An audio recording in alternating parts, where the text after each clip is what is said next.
Olá, pessoal, professor Arcângelo aqui. Vamos iniciar o nosso curso de raciocínio lógico.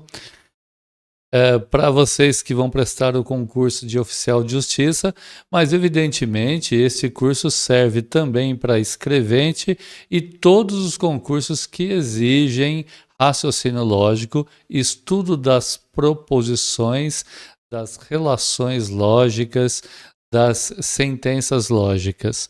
Bem, pessoal, vamos começar o nosso estudo das proposições definindo o que é uma proposição, né? A proposição é uma frase, ok? É uma sentença afirmativa ou pode ser negativa, a qual se pode atribuir um valor lógico, V verdadeiro ou F falso. Por exemplo, Maria é feliz. Esta é com certeza uma proposição. Por quê? Porque eu posso atribuir um valor lógico, ou seja, Maria é feliz pode ser verdadeiro ou pode ser que seja falso. Mas é possível, dentro de uma determinada circunstância, falar assim: Maria é feliz, por exemplo, eu conheço Maria, então eu sei que é verdadeiro. Ou de repente eu conheço Maria, eu sei que é falso. Então eu posso atribuir um valor lógico à proposição Maria é feliz. Veja um outro exemplo: João é triste. Esta daqui é uma outra proposição. Ela pode ser verdadeira ou pode ser falsa, tá? Uma ou outra.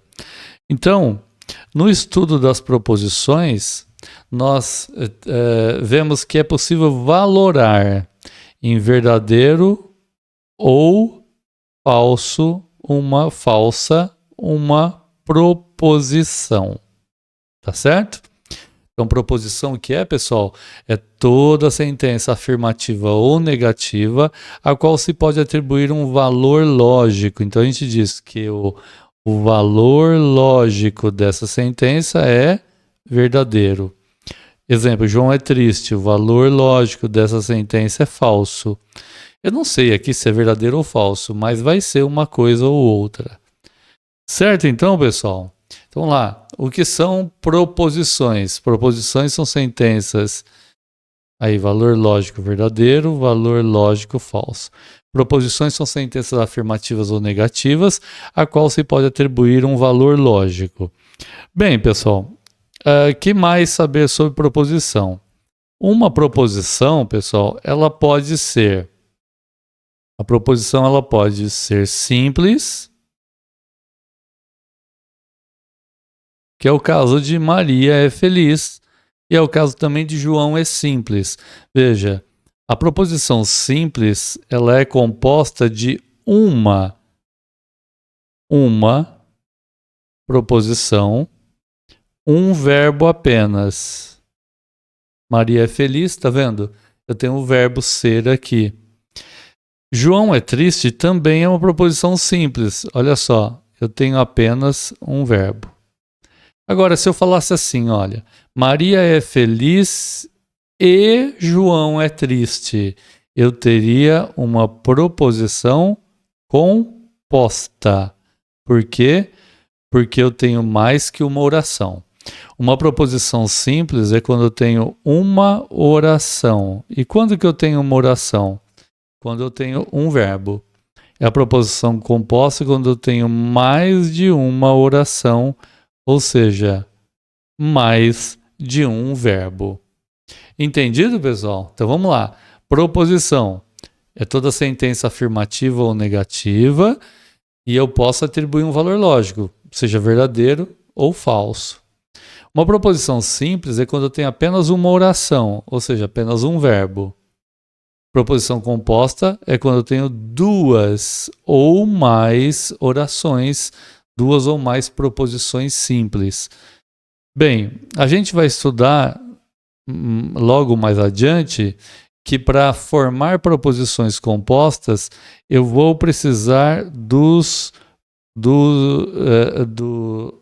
elementos de conexão, né? Então o conectivo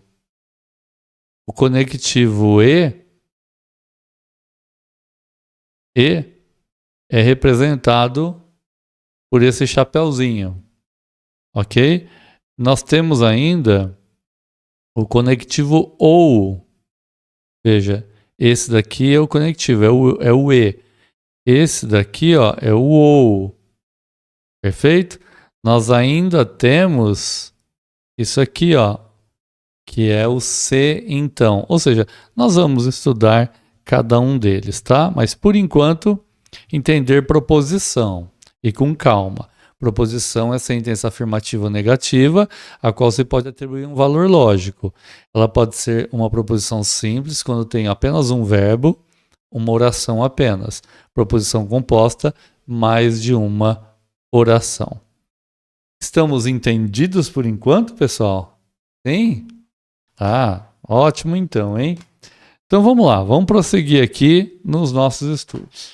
Bem, pessoal, continuando aí o nosso estudo das proposições, vamos conhecer alguns princípios lógicos que regem esse estudo das proposições.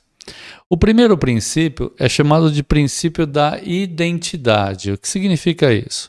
Significa que uma proposição ela vai ter uma identidade verdadeira ou falsa. Certo? Se ela for verdadeira, ela é verdadeira. O princípio da identidade diz que uma coisa é igual a si mesma. Então, se ela é verdadeira, ela é verdadeira. E se ela é falsa, ela é falsa. É o princípio da identidade. A proposição ela tem uma identidade, um valor lógico verdadeiro ou um valor lógico falso. É a identidade dela que é verdadeira e a identidade dela ser falsa. Perfeito? Ou seja, a coisa é igual a si mesma. O princípio da não contradição é que uma sentença não pode ser verdadeira e falsa ao mesmo tempo. Ok? Então, uma proposição não pode ser verdadeira e falsa. Por exemplo, Maria. Maria é feliz. Esta é uma proposição simples. Contém apenas um verbo. Se eu disser que Maria é feliz é verdadeiro, ela não pode ser falsa. Se ela for verdadeira, ela é verdadeira e não falsa. Se ela fosse verdadeira e falsa, isso seria uma contradição. Então, rege o princípio da não contradição. Não pode haver contradição. O terceiro princípio é o do terceiro excluído. Uma proposição ela é verdadeira ou falsa, não tem uma terceira opção. Ou ela é verdadeira ou ela é falsa. Uma terceira opção ela não existe, por isso que se diz o princípio do terceiro excluído. Um bom exemplo é a frase a luz está acesa. Isso é verdadeiro ou é falso? Não é possível uma luz estar meio acesa, porque se ela estiver meio acesa, ela está acesa. Nem é possível falar que ela está meio apagada, porque ou está apagada ou não está. É o princípio do terceiro excluído. Ou tem energia ou não tem energia. Um dos dois, tá? Então, vamos lá, os princípios. Princípio da identidade, princípio da não contradição e princípio do terceiro excluído. Estes dois, o 2 e o 3, que é o da não contradição e do terceiro excluído, são os mais importantes, tá? O princípio da identidade diz que algo verdadeiro é verdadeiro e algo é falso, ok? É só para estabelecer os limites aí. Agora, princípio da não contradição e do terceiro excluído, esse com certeza é muito importante. Bem, vamos prosseguir os nossos estudos? Vamos lá então. Pessoal, no estudo das proposições, nós estudamos que as proposições podem ser representadas por letras. Geralmente letras minúsculas, P, Q, R, S, T, perfeito? Então, as proposições podem ser representadas por letras. Como assim, professor? Olha, Maria é feliz. Eu posso chamar essa proposição aqui de P. Apesar de a representação, viu, pessoal, sem letra minúsculas, vocês vão ver utilizando letra maiúscula. Eu prefiro letra maiúscula para representar. Isso não prejudica em nada, tá bom? Então, por exemplo, Maria é feliz. Maria feliz é P, ok? João é triste, posso chamar de proposição que. Carmen é rica, posso chamar de proposição R. José comprou um automóvel, posso chamar de proposição S. A letra que você vai atribuir a cada uma das proposições não tem importância. Eu poderia chamar Maria Feliz de A, João é triste B, Carmen Henrique é C, João comprou um automóvel é D. Isso não importa. Normalmente se utiliza P, Q, R, S, T, tá bom? É uma convenção lógica matemática. O importante é o seguinte, para evitar que eu escreva toda vez Maria é feliz, eu posso simplesmente utilizar P. Veja que eu só mencionei na aula anterior, a gente vai estudar isso daqui a pouquinho. Digamos que eu queira falar assim, Maria é feliz e João é triste. Eu vou falar P, o símbolo do E é esse daqui, e esse daqui, essa é a proposição João é triste. Ó, P, E, Q. Tá? Em vez de escrever Maria é feliz, João é triste em todas as vezes que eu for usar isso, eu posso escrever P e Q. Aqui, olha, João é triste, Carmen é rica ou José comprou um automóvel. Eu teria R, que Carmen é rica, eu teria S, que é João comprou um automóvel, e o ou é esse símbolo aqui, parecido com o verdadeiro, só que é um Vzinho minúsculo, tá bom? Então, esse símbolo aqui é o E, e esse símbolo aqui é o OU. Tá certo então, pessoal? Então, vamos lá. Representação. A gente representa por letras P, Q, R, S, T. Minúsculas é o que diz a lógica matemática. Eu prefiro representar com letras maiúsculas. Isso não tem problema nenhum. Muito bem. Proposição simples. Maria é feliz é a proposição P. João é triste é uma proposição simples que eu chamei de Q. Se eu quiser formar uma composta, olha aqui, ó, P e Q é uma proposição composta formada de P e de Q. Maria é feliz e João é triste. P e Q. Maria é feliz é P e, olha o símbolo aqui do E. João é triste é o nosso Q. Certo, pessoal?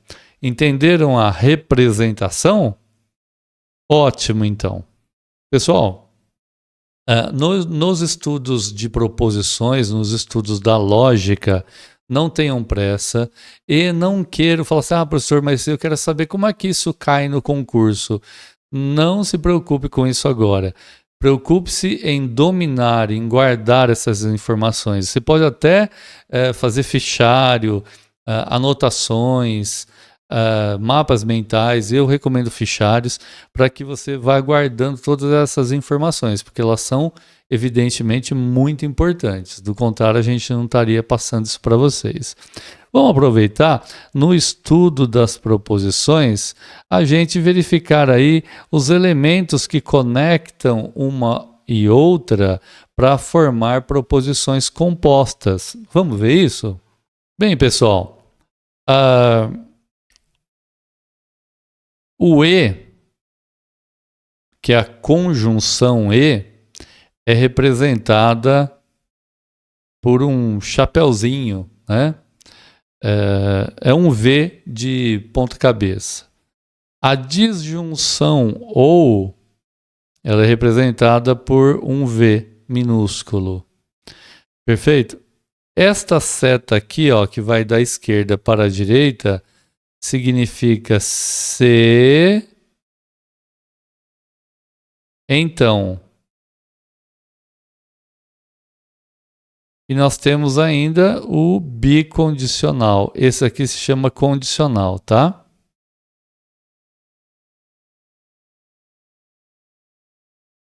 E temos ainda o bicondicional, que é uma flecha dos dois lados, que é C e somente C. Então, o E, ok? O E como é? É um Vzinho de ponta cabeça. O OU, que é a disjunção OU, que é um V minúsculo. Esse daqui é o símbolo do condicional, uma flecha, né, da esquerda para a direita. A gente lê C, então. E tem o bicondicional, que é uma seta apontando para ambos os lados, que a gente lê C e somente C. Isso aqui é chamado de bicondicional. Como que isso daqui aparece, então, numa sentença? Vamos ver? Vamos lá. Bem, pessoal, para ilustrar aí essa situação, olha só, do uso dos conectivos, né, das disjunções, vamos dar um exemplo aqui, ó. Maria comprou um automóvel, vamos chamar Maria comprou um automóvel de proposição P. E João limpou a casa, vamos chamar de proposição Q. Eu tenho aqui um P, olha o E, P, E, Q. Esse é o símbolo do E, né? Maria comprou um automóvel, olha, é P. João limpou a casa, é Q. Mas eu tenho aqui uma disjunção ou, então eu tenho P ou Q. Certo, pessoal? Outro caso aqui, ó. C, olha, o C, então, eu sei que eu tenho um condicional aqui, né? C, então, é um condicional. Então, se Maria comprou um carro, então João limpou a casa. Seria, se eu leio assim, ó, CP, então Q. Como que eu leio esse aqui, ó? P, E, Q. É um E. P ou Q. E aqui, se P, então Q. Ou P implica Q. Tá? Então, olha, como que eu leio aqui, ó? Se P, então Q. Ou simplesmente P implica Q. Correto, pessoal? Maria comprou um automóvel, é P. João limpou a casa, é Q. Olha aqui, eu tenho um C e somente C. É a flechinha dos dois lados, certo? Então, Maria comprou um automóvel, C e somente C. João limpou a casa, que a gente chama de bicondicional. Esse daqui é o condicional, né, pessoal? E esse daqui é o bicondicional, que a gente lê C e somente C. Então, nós leríamos assim, P, C e somente C, Q. P e somente C, Q. Então, de novo, P e Q é o conectivo E, né, representado pelo chapeuzinho, ou V de ponta cabeça. P ou Q, representado aí ó, pelo V minúsculo. O condicional, lembre-se aqui é o condicional, representado por essa flecha da esquerda para a direita, e que se lê P, se P, então Q, se P, então Q, e aqui o bicondicional, certo? A gente chama de bicondicional, que seria P, C e somente C, Q. E esse daqui é o bicondicional. Aprendemos então a representação, pessoal, de uma proposição lógica. Ela é representada por letras, né? P, Q, R, S, T, mas poderia ser representado por A, B, C, isso não importa. O conectivo E, representado por um chapeuzinho, né? Ou seja, um V de ponta cabeça. O disjunção ou, representado pelo V minúsculo. O condicional, que é essa flechinha que vai da esquerda para a direita. E o bicondicional, que é uma flecha apontando para ambos os lados. Certo, então, pessoal, esta é a aula de número 1. Na próxima aula, além de rever isso, nós vamos ver também o que é uma negação, certo? E vamos aprender a montar uma tabela verdade. Fico por aqui, bons estudos. Se você não é inscrito aqui no canal, pessoal, estamos disponibilizando estas aulas aqui para o concurso de oficial de justiça, mas também para outros concursos, né? Então se inscreva aqui no canal, ative o sininho das notificações e deixe o seu like, seu gostei, compartilha com os amigos e acompanhem e estudem, assistam várias vezes as nossas aulas e principalmente de raciocínio lógico para vocês se acostumando a essa lógica do raciocínio lógico, tá bom? Toma muito cuidado, porque raciocínio lógico, muitas vezes, escrevendo essas frases em língua portuguesa, a gente pode se enganar em prova. Então, atentos aqui à aula, prestem atenção, bons estudos, estudem direito. Tchau, tchau, pessoal. Até a próxima aula, será a nossa aula de número 2. Tchau, tchau.